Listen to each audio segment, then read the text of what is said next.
Vamos continuar agora o estudo do processo administrativo disciplinar, mas antes é importante a gente dar uma revisada no que a gente já viu. A gente está vendo o rito ordinário do processo administrativo disciplinar e a gente viu que o rito ordinário é dividido em 3 fases. A primeira fase é de instauração, onde é montada a comissão. Depois vem a fase do inquérito administrativo, onde tem a instrução, a defesa e o relatório. A instrução a gente já trabalhou no bloco passado.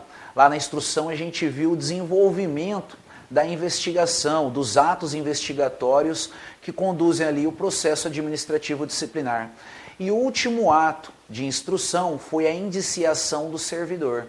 Se as provas colhidas durante a instrução fez a comissão entender que o servidor realmente praticou a conduta, aí vem a indiciação. É a partir daí que a gente vai seguir nesse bloco. Depois da indiciação, aparece a fase da defesa escrita, que é a segunda etapa daquela fase do inquérito administrativo. Então, a defesa escrita ocorre após o indiciamento. Após o indiciamento, o servidor será citado para apresentar defesa escrita. Olha só, o primeiro detalhe importante é que já caiu em prova que a defesa que o servidor tem que apresentar é oral. Não, está errado. Depoimento oral, o servidor dá na fase de instrução, quando a gente tem o interrogatório do servidor. Agora na fase de defesa escrita já foi interrogatório, agora o servidor vai apresentar, como foi dito, uma defesa por escrito mesmo, ele entrega o papel lá com as alegações dele. A citação que convoca o servidor para apresentar essa defesa escrita, ela pode ser feita de 2 formas. Existe a citação por mandado, ou também chamada de citação pessoal, e tem a citação por edital. A partir de agora a gente vai ver como que acontece cada citação dessa, tanto a citação por mandado como a citação por edital. Mas antes disso, uma observação importante, jurisprudência aí. A súmula vinculante número 5, súmula vinculante editada pelo STF, diz que a falta de defesa técnica em processo administrativo disciplinar não ofende a Constituição. Isso significa que o servidor não é obrigado a ter um advogado em nenhuma etapa do processo administrativo disciplinar. Ele não precisa fazer representação aqui dessa defesa escrita através de um advogado. Se o servidor quiser ter advogado, ele pode ter, não é proibido ter advogado, mas também não é obrigatório. Então se liga aqui na redação da súmula vinculante número 5. Se o servidor não é obrigado a ter advogado, ele mesmo pode formular a sua defesa escrita. Bom, agora que a gente já tem essa noção geral aqui da defesa escrita, vamos fazer o detalhamento das formas de citação. A primeira forma de citação é a citação por mandado, ou pessoal. Essa forma de citação é utilizada quando a administração tem conhecimento de um lugar em que o servidor pode ser encontrado. A administração sabe onde ele mora, ele está comparecendo ao trabalho, então dá para comunicar ele até mesmo no local de trabalho dele. Se a administração tem como chegar nele, a gente vai ter a citação por mandado ou pessoal. Vamos ver aqui o que o parágrafo 1º do artigo 161 diz a respeito. O indiciado será citado por mandado expedido pelo presidente da comissão para apresentar defesa escrita no prazo de 10 dias, assegurando-se-lhe vista do processo na repartição. A primeira regra importante aqui é o prazo que o servidor tem para apresentar essa defesa escrita. A partir do momento que ele recebe a citação, o prazo é de 10 dias, memorize esse prazo aí. Prazo de 10 dias para apresentação da defesa. E é claro, para o servidor poder apresentar uma defesa legítima, compatível ali realmente com o ato de se defender, é importante ele ter acesso aos autos do processo. Por isso que o parágrafo 1º do artigo 161 garante que o servidor pode ter vista ao processo e através disso ele vai formular uma defesa mais adequada. Depois a lei diz, havendo 2 ou mais indiciados, o prazo será comum e de 20 dias. Então a gente tem o prazo de 10 dias quando o citado é um servidor só. A gente tem um indiciado no processo, então vai citar só uma pessoa. Agora, se tiver 2 ou mais servidores para serem citados, aí esquece o prazo de 10 dias, dobra ele. Aí o prazo vai ser de 20 dias. prazo comum de 20 dias para os dois. E o parágrafo 3º prevê a possibilidade da prorrogação do prazo. O prazo de defesa pode ser prorrogado pelo dobro para diligências reputadas indispensáveis. Então, se for necessário ainda realizar mais alguma diligência, mais algum ato investigatório, o prazo vai poder ser prorrogado. Isso significa, se a gente tem um servidor sendo citado sozinho, o prazo de 10 dias pode ser prorrogado pelo dobro e a gente vai ter um prazo máximo de 20 dias.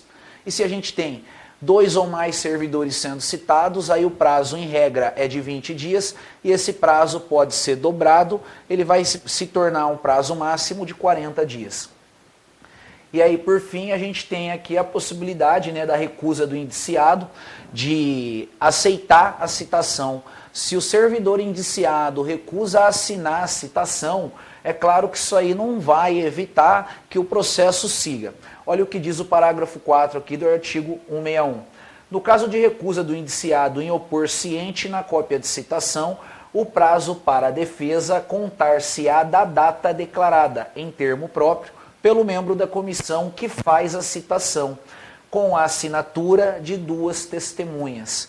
Então, se o servidor se nega a assinar a citação, a assinatura do servidor pode ser substituída pela de 2 testemunhas, realmente pessoas que testemunharam ali o fato do servidor ser comunicado de que ele precisa apresentar uma defesa escrita e viram que eles se recusam a assinar essa citação. Bom, então a gente tem aqui já algumas regrinhas gerais da citação por mandado, mas não acabou ainda não. Quanto à citação por mandado, ainda tem a regra do artigo 162, que diz que se o indiciado muda de residência, se esse indiciado mudar de residência, ele vai ter que comunicar o local da nova residência para a comissão responsável por conduzir o processo administrativo disciplinar. Isso porque, se no futuro a comissão precisa convocar esse servidor novamente, vai poder encontrar ele. Então, a finalidade dessa regrinha aqui é garantir que a comissão encontre o servidor sempre que necessário. Então, o indiciado mudou, comunica, está obrigado, não é faculdade, o servidor está obrigado a comunicar à comissão o lugar onde ele pode ser encontrado a partir do momento em que ele se muda. Agora vamos falar da citação por edital. A citação por edital é utilizada quando o servidor está em local incerto e não sabido. A administração não tem como encontrar esse servidor, procura e não acha. Nem para o trabalho esse cara não aparece mais. Então, quando a administração tem ciência de onde encontra-se o servidor, é utilizada a citação por mandado. Agora, quando a administração não sabe onde está o servidor, aí ela utiliza a citação por edital. Achando-se o indiciado em lugar incerto e não sabido, será citado por edital. O edital vai ser publicado no Diário Oficial da União e também em jornal de grande circulação. Importante isso, não basta publicar o edital de citação no Diário Oficial da União. Além de publicar no Diário Oficial, também tem que publicar em jornal de grande... Além de publicar no Diário Oficial da União, também tem que publicar em um jornal de grande circulação da localidade ali onde se espera que o servidor esteja. Apesar de não saber especificamente o local exato, a casa, dá para imaginar, por exemplo, que ele está em uma determinada cidade. Então, um jornal de grande circulação daquela cidade vai ter que constar também essa citação por edital. E no caso da citação por edital, o prazo para apresentação da defesa é diferenciado. Aqui o prazo para apresentação da defesa será de 15 dias, contados a partir da última publicação do edital. Então, quanto à defesa escrita, a gente nota que existem 3 prazos, e esses prazos estão relacionados com a forma de citação. Se a citação é por mandado e é citado só um servidor, o prazo é de 10 dias. Se a citação é por mandado e é citado mais de um servidor, o prazo vai ser de 20 dias. E se a citação é por edital, o prazo para apresentação da defesa é de 15 dias. É isso que você tem que colocar na sua cabeça. O assunto fácil aqui, que não tem como errar, né? Só precisa ler um pouquinho a lei, dar uma revisadinha na aula e pronto. Não tem como errar. Uma situação que pode acontecer nessa fase da defesa escrita é o servidor não apresentar defesa nenhuma.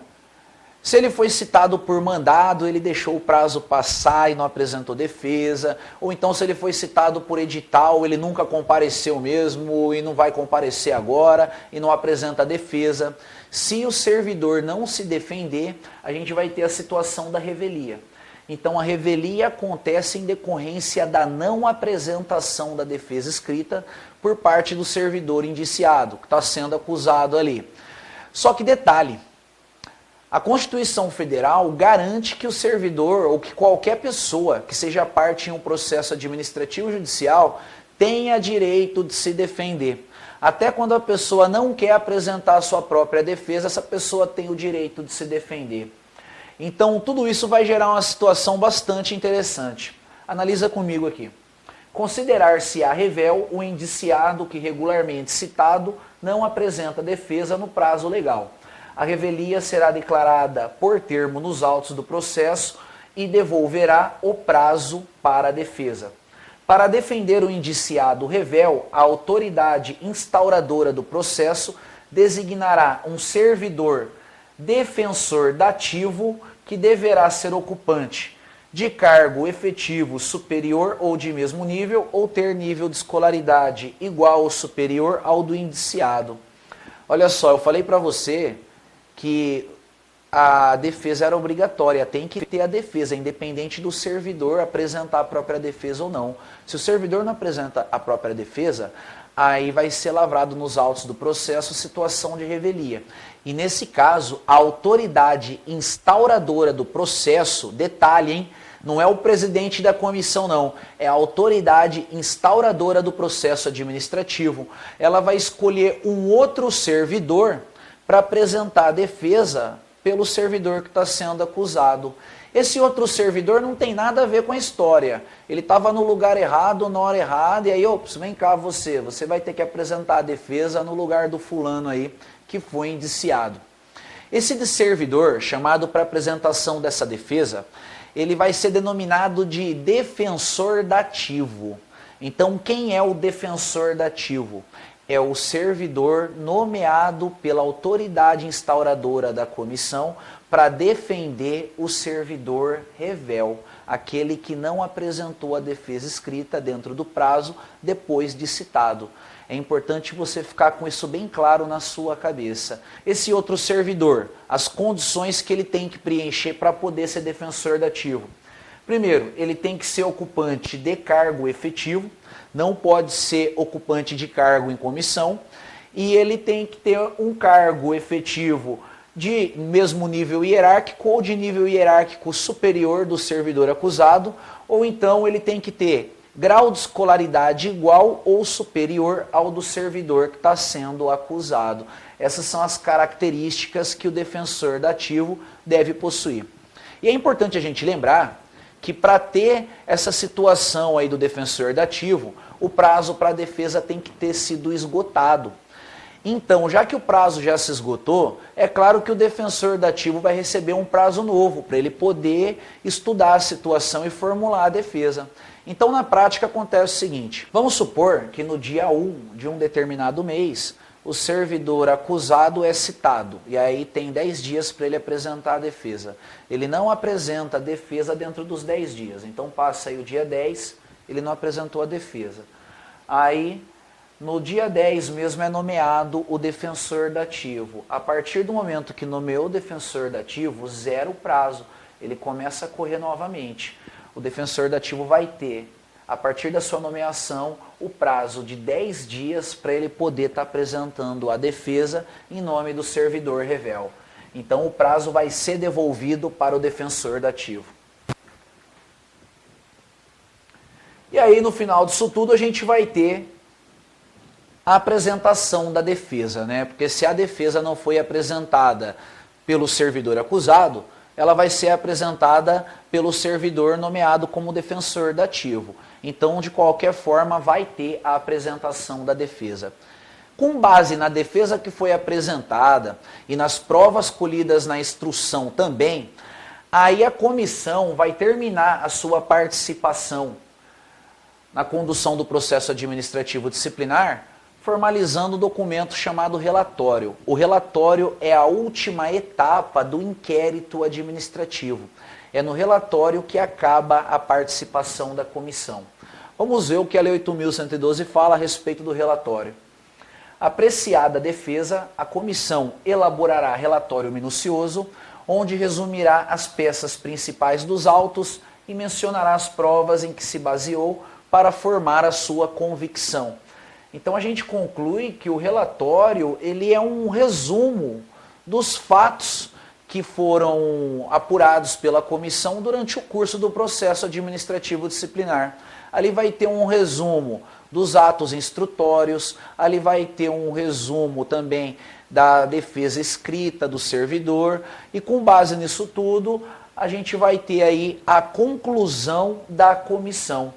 É o que diz o parágrafo 1º, o relatório será conclusivo. Isso significa que a comissão vai emitir opinião nesse relatório. Ela vai dizer se ela entende que o servidor é culpado ou se ela entende que o servidor é inocente. Se a comissão entende que o servidor é culpado, ela tem que dizer qual é a infração administrativa que ele praticou e tem que dizer também qual penalidade que ele deve receber. Detalhe, a comissão não aplica penalidade ao servidor. Ela diz qual é, na opinião dela, a penalidade que ele deve receber. Mas quem vai aplicar a penalidade mesmo é a autoridade julgadora. A autoridade julgadora, em regra, ela até tem que acatar o relatório da comissão. Só que se por acaso o relatório da comissão diz uma coisa e as provas colhidas dizem outra coisa, aí a autoridade julgadora pode mudar de opinião. Ela não precisa necessariamente acatar o relatório da comissão sempre. Mas é importante você lembrar, o relatório é conclusivo, ele é opinativo. Ele vai dizer sobre inocência e a responsabilidade do servidor. Reconhecida a responsabilidade do servidor, a comissão indicará o dispositivo legal ou regulamentar transgredido, bem como as circunstâncias agravantes ou atenuantes. Então a gente vê aqui que a comissão ela vai ter que motivar a opinião dela, porque que ela entende que o servidor é responsável pela infração. Aí ela vai ter que indicar qual que é o dispositivo legal infringido, qual foi a conduta, né, proibida que o servidor praticou, e aí a partir disso vai ter indicação da penalidade e tudo mais. O processo disciplinar com o relatório da comissão será remetido à autoridade que determinou a sua instauração para julgamento. Então é importante a gente lembrar que o processo administrativo disciplinar é instaurado por uma autoridade que não conduz o processo. A autoridade ela instaura o processo e monta a comissão responsável por conduzir o processo. Essa comissão vai fazer tudo no processo. Ela vai realizar o inquérito conduzindo a fase de instrução, vai receber a defesa escrita do servidor e vai formalizar o relatório. Depois a comissão vai pegar esse relatório e vai encaminhar para a autoridade que determinou a instauração. E aí a autoridade faz o julgamento, se for de competência dela fazer esse julgamento.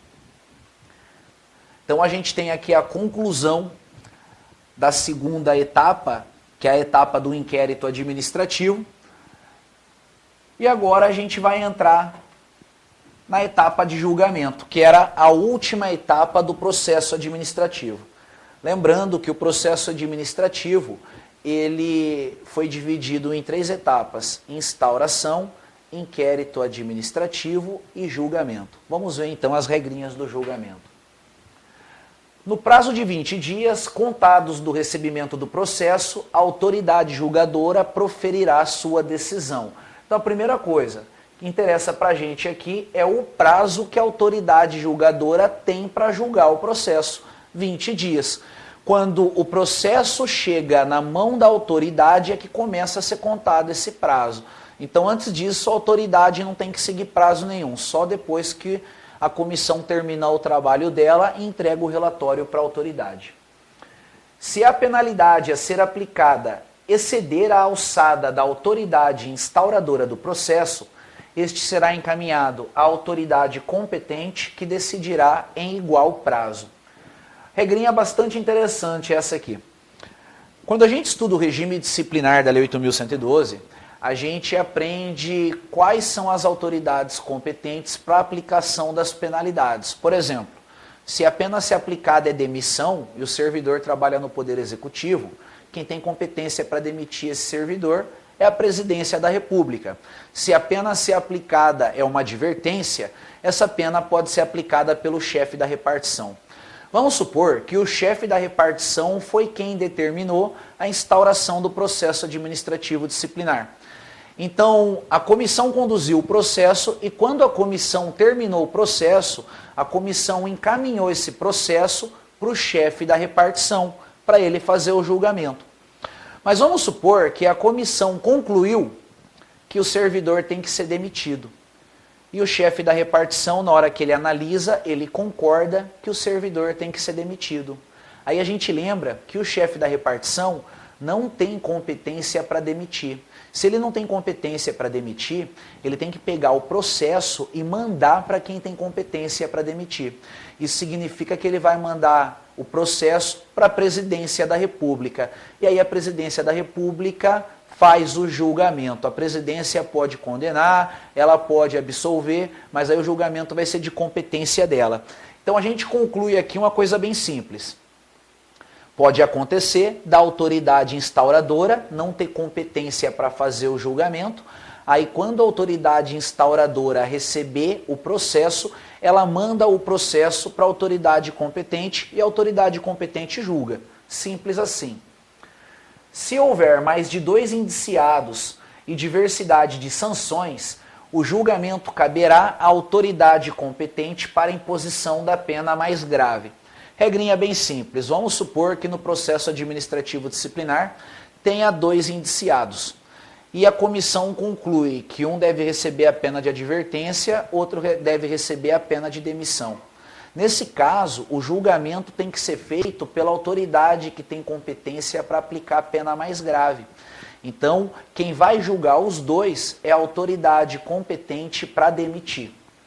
E o parágrafo 4º diz que, reconhecida pela comissão a inocência do servidor, a autoridade instauradora do processo determinará o seu arquivamento, salvo se flagrantemente contrária à prova dos autos. Beleza, né? Se foi concluído que o servidor é inocente, arquiva o processo, simples assim. Não tem por que seguir em frente com o processo, já que o servidor é inocente, não vai dar para punir ele mesmo. Outra regrinha importante a respeito do julgamento, já tinha comentado ela com você, mas agora a gente vai fazer o apontamento do dispositivo legal, é a regra do artigo 168, que diz que o julgamento acatará o relatório da comissão, salvo quando contrário às provas dos autos. Olha só, eu já vi essa redação aqui em prova de concurso público várias vezes, e muitas pessoas colocam que está errado, e é a letra da lei. Tá certo, a autoridade julgadora, em regra, ela tem que acatar o relatório da comissão. Se a comissão falou que tem que demitir, em regra a autoridade julgadora tem que demitir. Agora, pode acontecer do relatório da comissão dizer uma coisa, mas quando se analisa as provas colhidas, a prova diz outra coisa. Se a prova diz outra coisa, aí a autoridade tem que julgar de acordo com as provas, aí ela nega o relatório da comissão. Então a gente conclui, em primeiro lugar, que a regra é que tem que acatar o relatório, mas que não precisa acatar o relatório sempre. Para acatar o relatório tem que ser compatível com as provas colhidas nos autos. Quando o relatório da comissão contrariar as provas dos autos, a autoridade julgadora poderá, motivadamente, agravar a penalidade proposta ou abrandá-la, ou isentar o servidor de responsabilidade. Então a gente vê aqui que, independente do que consta lá no relatório da comissão, com base nas provas, a autoridade pode melhorar ou piorar a situação do servidor aí, não necessariamente seguindo aquilo que veio descrito no relatório da comissão. Vamos agora analisar como que se dá a anulação do julgamento, né? A possibilidade da anulação.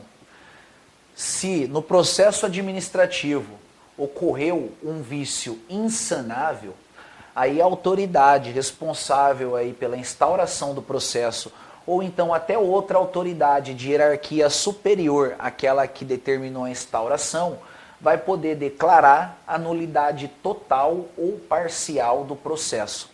Então o processo pode ser anulado integralmente, se o vício for muito grave, ou então ele pode ser anulado parcialmente, ele vai ser anulado até o momento do vício, corrige-se aquele vício e segue com a condução regular do processo dali em diante.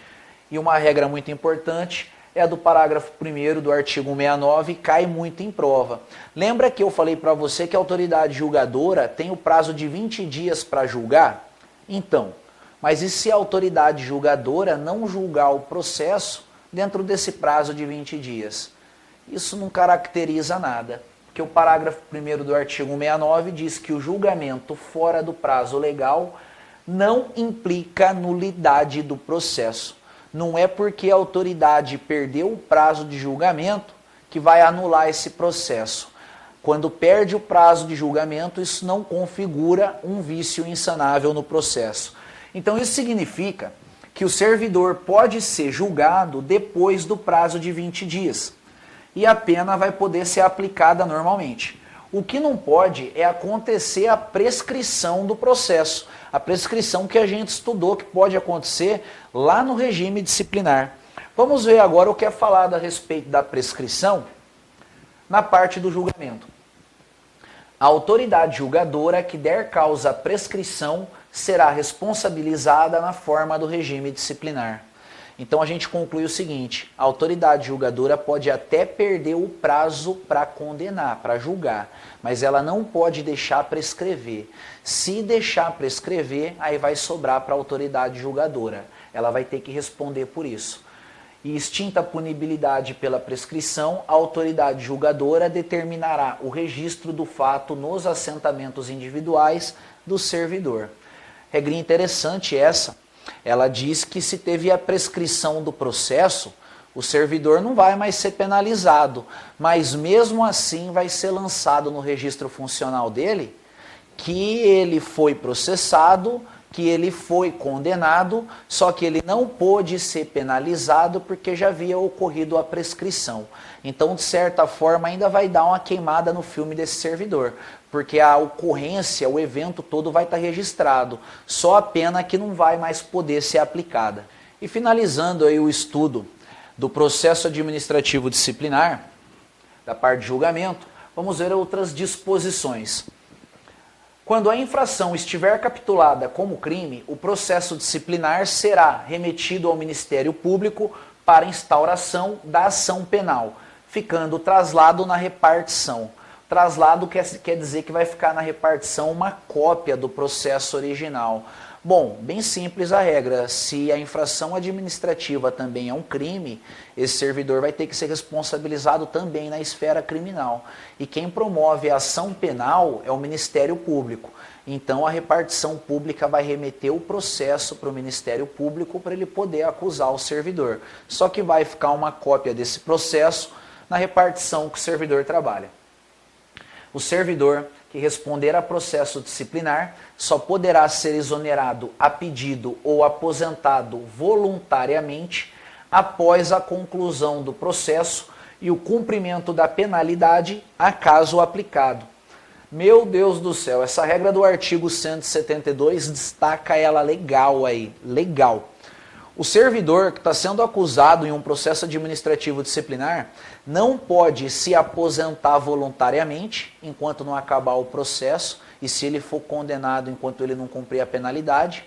E ele também não pode pedir exoneração do cargo. O servidor é obrigado a se manter no cargo até o final do processo administrativo disciplinar. E se tiver penalidade, ele tem que pagar a penalidade antes de pedir a exoneração do cargo. Então a gente tem uma proibição ao servidor, caso ele seja processado aí através de um PAD, né? Não pode se aposentar voluntariamente, também não pode exonerar. Agora detalhe, o servidor pode se aposentar compulsoriamente. Se for aposentadoria compulsória, aí mesmo ele estando respondendo um PAD, ele vai poder ser aposentado.